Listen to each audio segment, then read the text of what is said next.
1911 का साल दो मायनों में भारतीय इतिहास के लिए अविस्मरणीय है। कांग्रेस न केवल अपने हर अधिवेशन में बल्कि जमीन पर भी बंगाल विभाजन का पुरजोर विरोध कर रही थी।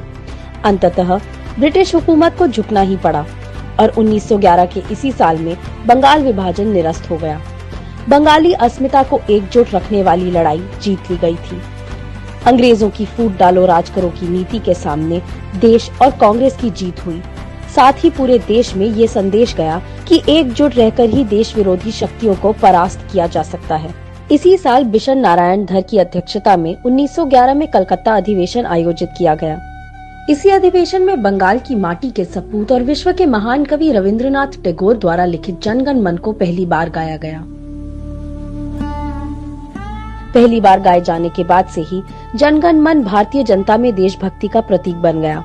यही कारण है कि 1950 में जनगण मन को राष्ट्रगान का दर्जा दिया गया।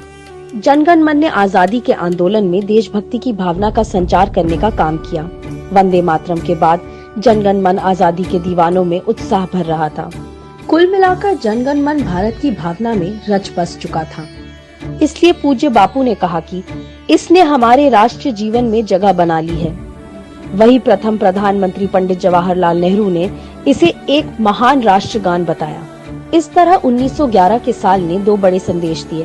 पहला, भारत किसी भी शक्ति को परास्त करके आगे बढ़ सकता है और भारतीयों ने कांग्रेस के साथ मिलकर देश के खिलाफ खड़े होने वाली शक्तियों को पराजित करने का जज्बा पैदा किया। दूसरा, जनगण मन के उदय के जरिए पूरे भारतवर्ष में देशभक्ति की लहर चरम पर पहुंची। आज देश आजादी के कई साल पूरे कर चुका है। आज हमें ये समझने की आवश्यकता है कि हमारे पूर्वजों ने देश को एकजुट बनाए रखने के लिए कितने बड़े बलिदान दिए हैं, संघर्ष किए हैं। हमें उनके बलिदानों और संघर्षों को बेकार नहीं जाने देना है।